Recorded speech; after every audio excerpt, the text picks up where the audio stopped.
It's a great pleasure actually to be here with you today, especially thinking that this is probably the most crucial event of the Christian faith. And so it's my first time that I stand here and share something about the cross of Jesus. So thank you again for listening to me, thank you for being here, and it's great, it's a great honor for me. Although today we are going to speak about the cross, I want to jump a little bit backward and see some events that characterizes the cross. If you want to bear with me, I'm going to go and read from Luke chapter 22, verses from 47 to 71, and then I'm going to read afterwards in chapter 23.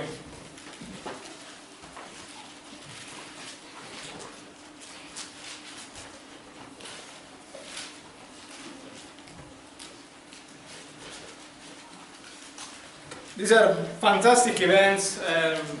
Well, not fantastic, they are sad, but they are fantastic in light of what the cross is for us. So Luke chapter 22 verse 47 says this. While he was still speaking, Jesus was still speaking, a crowd came up. The man who was called Judas, one of the 12, was leading them. He approached Jesus to kiss him. But Jesus asked him, Judas, are you betraying the Son of a Man with a kiss? When Jesus' followers saw what was going to happen, they said, Lord, should we strike with our swords? And one of them struck the servant of the high priest, cutting off his right ear. But Jesus answered, no more of this. And he touched the man's ear and healed him. Then Jesus said to the chief priests, the officers of the temple guard, and the elders who had come for him, am I leading a rebellion that you can come with swords and clubs? Every day I was with you in the temple courts, and you did not lay a hand on me. But this is your hour, when darkness reigns. Then seizing him, they led him away and took him to the house of the high priest. Peter followed at distance, and when some there had kindled a fire in the middle of the courtyard and had sat down together, Peter sat down with them. A servant girl saw him sitting there in the firelight. She looked closely at him and said, this man was with him. But he denied it, Peter. Woman, I don't know what you're talking about. I don't know him. A little later, someone else saw him and said, you are also one of them. Man, I'm not, Peter replied. About an hour later, another asserted, certainly this fellow was with him, for he is a Galilean. Peter replied, man, I don't know what you're talking about. And just as he was speaking, the cock crowed. The Lord turned and looked straight at Peter. Then Peter remembered the word of the Lord had spoke to him. Before the cock crows, today you will disown me 3 times. And he went outside and wept bitterly. The men who were guarding Jesus began mocking and beating him. They blindfolded him and demanded, prophesy, who hit you? And they said many other insulting things to him. At daybreak, the council of the elders of the people, both the chief priests and the teachers of the law, met together, and Jesus was led before them. If you are the Messiah, they said, tell us. Jesus answered, if I tell you, you will not believe me. And if I asked you, you will not answer. But from now on, the Son of Man will be seated at the right hand of the mighty God. They all asked, are you then the Son of God? He replied, you say that I am. Then they said, why do we need any more testimony? We have heard it from his own lips. And then I jump into the crucifixion passage, which is in Luke 23, verses 26 to 43. It's quite a long passage, sorry, but bear with me, it's an interesting passage. As the soldiers led him away, they seized Simon of Cyrene, who was on his way from the country, and put the cross on him and made him carry it behind Jesus. A large number of people followed him, including women who mourned and wailed for him. Jesus turned and said to them, "Daughters of Jerusalem, do not weep for me. Weep for yourselves, for your children. For the time will come when you will say, Blessed are the childless women, the wombs that never bore, and the breasts that never nursed. Then they will say to the mountains, Fall on us, and to the hills, cover us.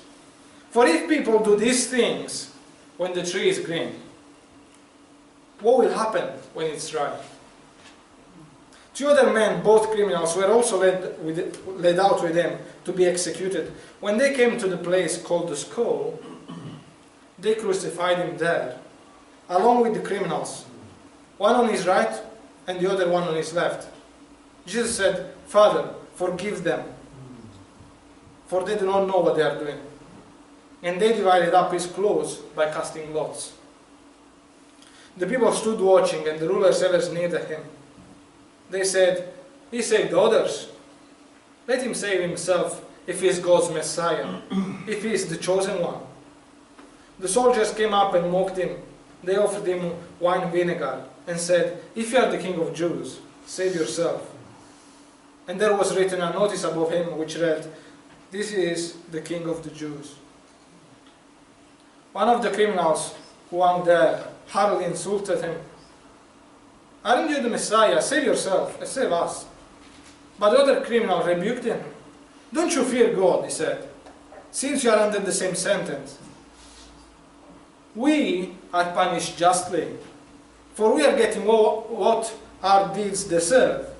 But this man has done nothing wrong." Then he said, "Jesus, remember me when you come into your kingdom." And Jesus answered him, "Truly I tell you, today you will be with me in paradise."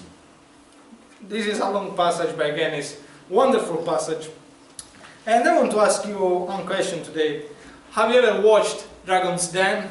It's like a TV program where basically people present their ideas to a board of business people in order to get sponsored so that their ideas can be profitable, they can make money out of it. And usually those who share their ideas, they come to this board of people and say, "If you give me this amount of money, you will get the 20 or the 30% of the business." But there are also times in which the sponsor, this board of sponsors, like the idea so much that they say to you, "I want to buy all of the idea from you." Once a guy shared this idea, for example, and one of the businessmen offered him £1 million for his idea. Can you imagine that? Sometimes I wish I had £1 million idea, but I didn't have one so far. But to get surprised, this guy actually that has been offered £1 million, he refused. He refused the money. He said this: "If they are offering me £1 million, it means that my idea is worth much more." You know, there are some good businesses ideas and bad business idea. I think I lean toward the second one, as I said. And I'm probably here now thinking, what does this passage, this huge passage, has to do with business? Or about selling business? So, as we read, here we have something going on. But to figure out what business has to do with, especially the first bit of the passage, the betrayal of Judas, we have to jump again a little bit backward in Luke 22 and 4 and 5 to see what has to do. I can read that for you if you want. And it says this: "Judas went to the chief priests and the officers of the temple guard, who are the same people who were about to seize Jesus, and discussed with them how he might betray Jesus. They were delighted, these people were delighted, and agreed to give him money. Judas consented and watched for an opportunity to hand Jesus over to them when no crowd was present." And that happened in Gethsemane. Like one of the participants of the TV shows, Judas presented the idea of his business idea, to this board of people who were willing to give him money. And the thing is that this board, composed by priests, teachers of the law, and all these elders of the city, they didn't want to buy Judas' idea. They want to buy something more out of him. They want to buy a king. And in fact, the money that they offered were nothing compared to the worth of what they were about to gain. And notice when the moment in which the deal is accomplished, when Judas sealed the deal with this contract, this business idea with this board of people, says this: while he was still speaking, so verses 47 and 48, a crowd came up, and the man who was called Judas, one of the 12, was leading this board of people. He approached Jesus to kiss him, but Jesus asked him, Judas, are you betraying the Son of a Man with a kiss? A kiss here is the signing of the contract between Judas and the buyers. It's weird because, and this is where it gets interesting, because the kiss, at times, was a sign of loyalty. So can you actually see that this contract, this betrayal, has been accomplished with a sign of loyalty? And Jesus says this: are you actually betraying the Son of a Man with a kiss? And I think it can be easy for us to stand here and say, oh Judas, you are a bad one, how could you do that? He probably had the worst idea in history. But I think there is a deeper question that we should ask ourselves when we look at this passage. And the question is quite simple and yet quite deep. It is why? Why Judas betrayed Jesus? I think the immediate answer to that is that he may have done that for money. Some also say that justifies his behavior because they say that Judas was the last of Jesus' followers. And although these answers can both be true, I think they still lack of something deeper. We also read not only Judas but also Peter betrayed Jesus. And Peter has always been described as the first of the disciples. In fact, look at what he does. In verse 50, he says, he is the one who takes his sword and strikes the servant with a sword. He was ready to fight for Jesus. He has always been on the front line. He said to Jesus, if you are going to die, I'm going to die with you. And yet, he is in the same position of Judas. Few verses later, Peter is the one who also betrayed Jesus in a different way, but he still betrayed Jesus. And the question is, why then? Why these people do this? I was reading some commentaries to, try to give some importance to this thought that I'm sharing with you. And some scholars will say that Judas was disappointed with Jesus because he was not the political leader that he was expecting him to be. On the other hand, actually, others would say that Judas was scared about Jesus. He was so scared that he thought that probably the Roman Empire could oppress the Israelites, that Jesus could become such a strong political figure that people were ready to fight for him, that the Roman Empire would oppress the Israelites. And others, as we said, would place Judas in the land of the greedies, because he sold Jesus for 30 pieces of silver. But to be honest with you, 30 pieces of silver was not much. It was around 220 pounds of today. So, if to a deep question, I think, we want to give a deep answer, the answer, I think, is that both Judas and Peter, they were not that different from each other. And the thing is that we are not that different from them. I think the deep answer is that every one of us, as human beings, when put in front of confusion, anxiety, discomfort, fear. See, like Judas, where he was. He probably was scared of what Jesus could become. He was scared of the Roman Empire. Peter was scared that he could suffer consequences from those people recognizing him.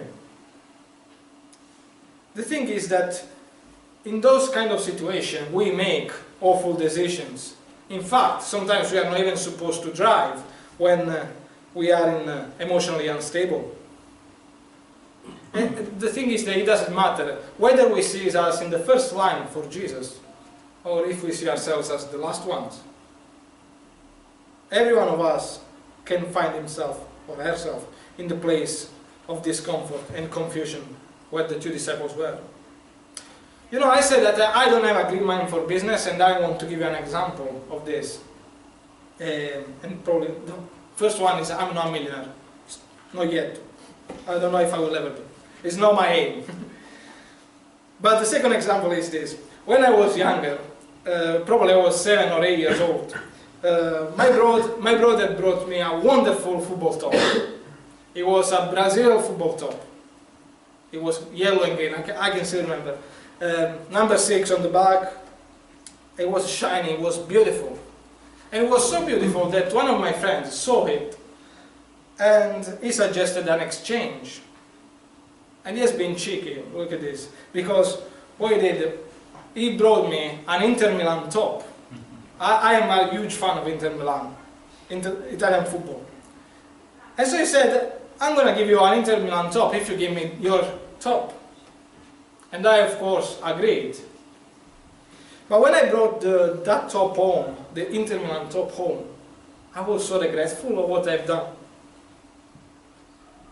And maybe you can ask, well, why did you not ask an exchange back? You know, why did you not change again? And the thing is that I've done it. And he said this. I said this to him, sorry. Do you want to exchange the tops again? And he said, I would change with you.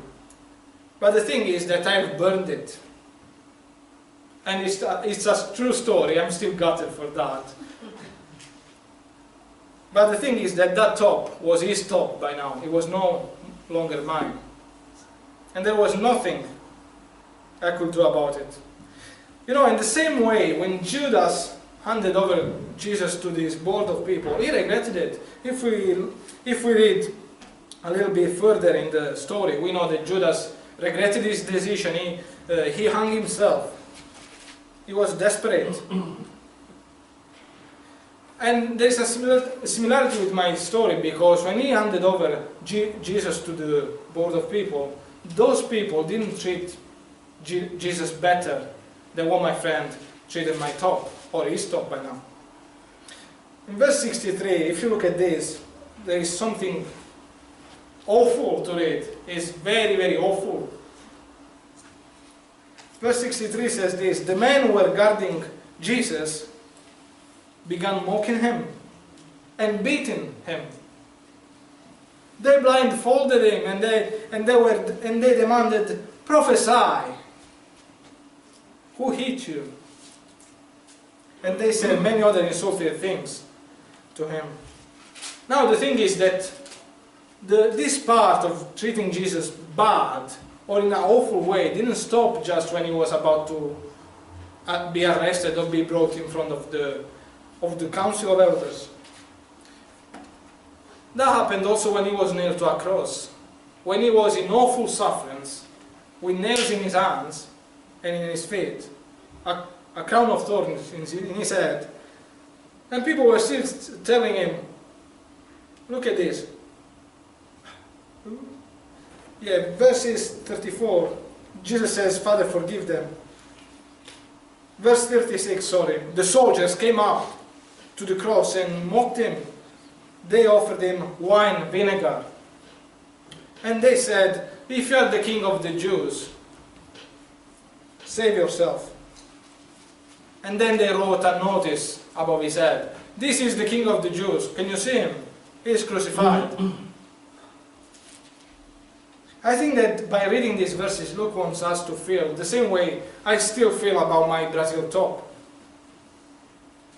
You know, Luke tells us a story of this king who was sold with an act of loyalty, and who was shown no respect. In fact, what for many people was an example to follow, and still is an example to follow, or the hope for the future, it was now becoming the object of fun and mockery and disrespect. I don't know if my friend had reason to burn my top. I don't know if any of them were valid reasons, even if he had. He's not a bad guy, I don't want you to hate him.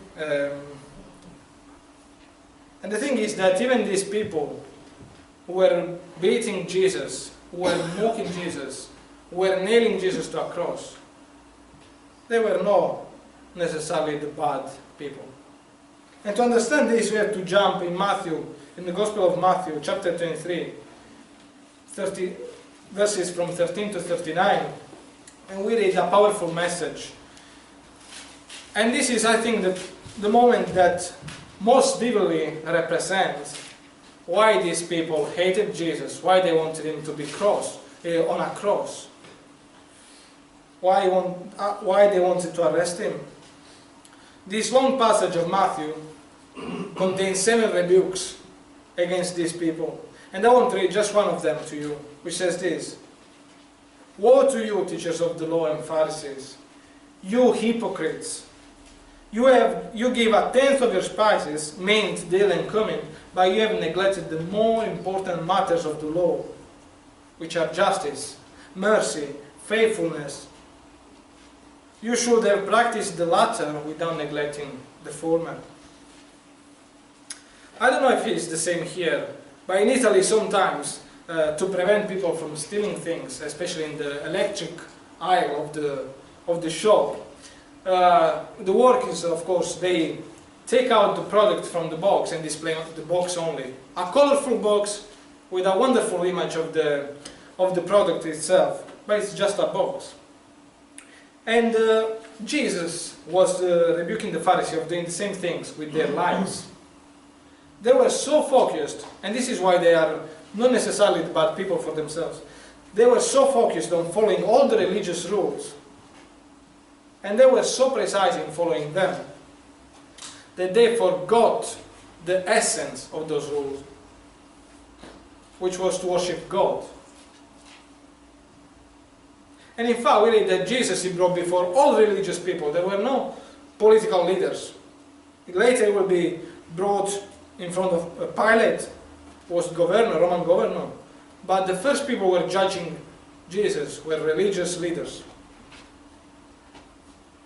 And in fact, even the charges that they make against him are religious. Look at this in verses 70 and 71 of the chapter 22. They ask this: "Are you then the Son of God?" He replied, "You say that I am." And they said, "Why do we need any more witnesses? Why do we need any more testimony? We have heard it from his own lips." You know, it's interesting because these religious people thought they had it right.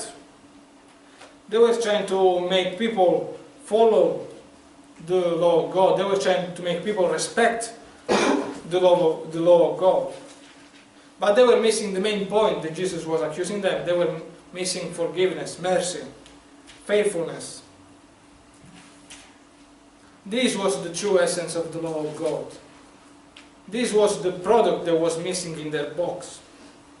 Well displayed, but empty. And if we think this is a story far from us, let me tell you this. Many times we can be religious like the Pharisees and forget the true essence of why we do things. And of course, I'm not speaking only about church. I'm not speaking about just praying, reading the Bible, going to church. I think that sometimes the speed of life can be our Pharisee, can be our teacher of the law, can be the one that tells you how to live. And like Judas and Peter, it is these kinds of things that throw us into confusion, that throw us in the storm. And when we are in that situation, as I said before, or as we looked at it before, we don't make the best decision. we give away what is valuable in exchange for what is not worthy.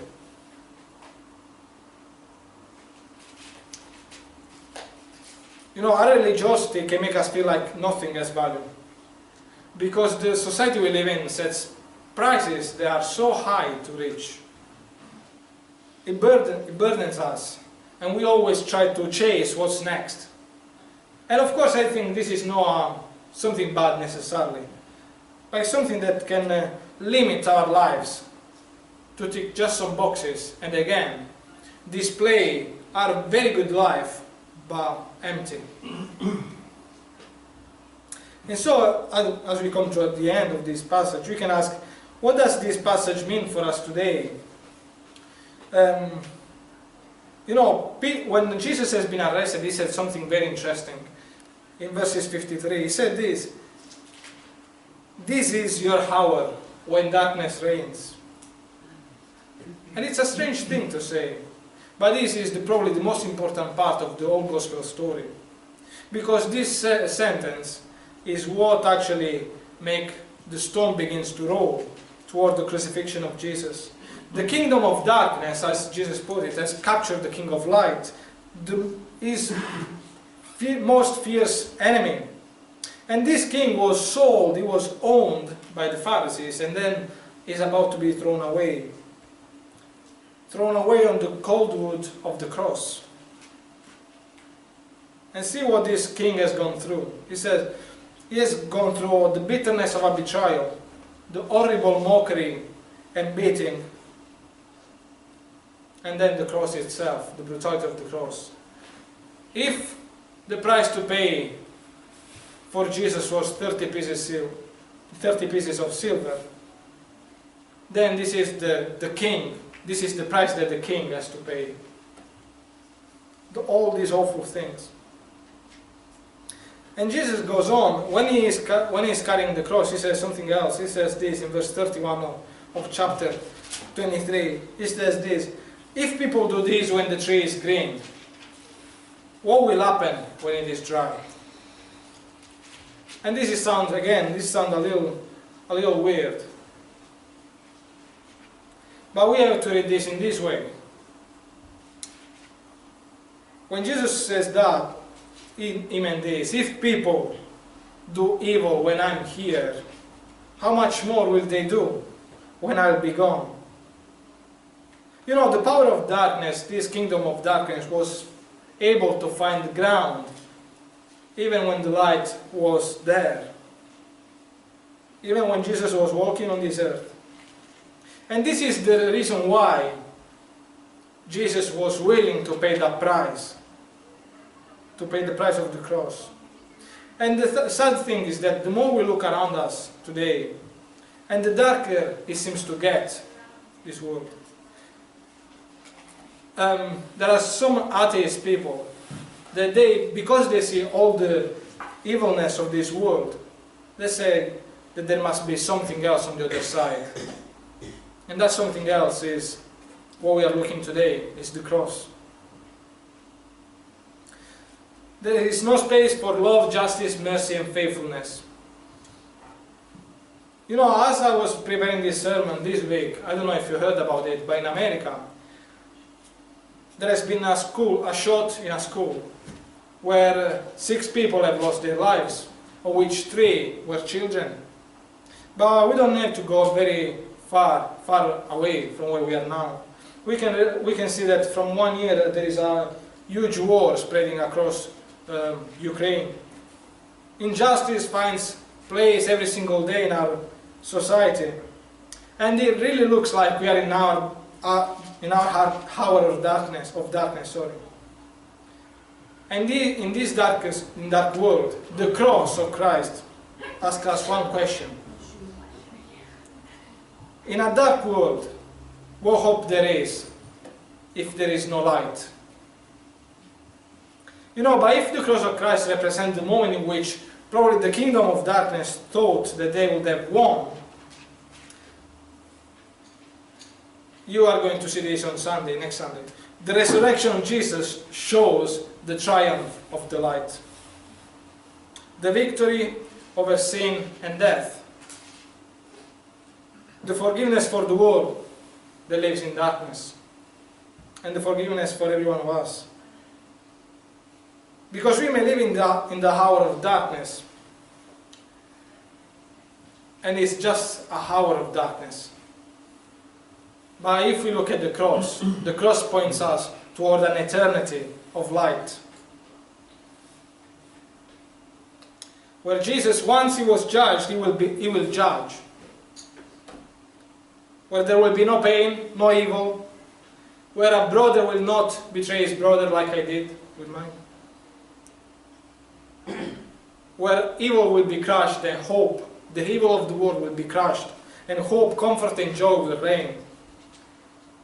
Like the famous carol says. So how can we apply this story for us today? Well, if our hope is in light of the eternity of Jesus, I think that we should not make our actions just like empty boxes, like the Pharisees did, but we should fill these boxes with the hope that is in light of the eternity. The second point is that the cross calls. It's a calling. And the cross asks us the question of hope in darkness. And that answers it with the cross of Christ and the resurrection of Jesus, giving us hope beyond the withering of this world. In my introduction I said, if people are going to offer me £1 million for my idea, it means that it's worth it much more. The Bible says this, that while we were yet sinners, while we were yet still in search for hope, for a deeper meaning of life, God gave His own Son, that Christ died for us. And then if the cross of Christ is the price that God was willing to pay for us, to give us hope, how much more He loves us? How much worthy we are for Him? In this world everyone can stumble, everyone can fall like Peter and Judas. But in the midst of confusion, in the midst of instability, in the midst of darkness, we should look at the cross of Christ, because the cross of Christ represents the unmovable, eternal, and all amazing God's love for us today. So, thank you for listening. Amen.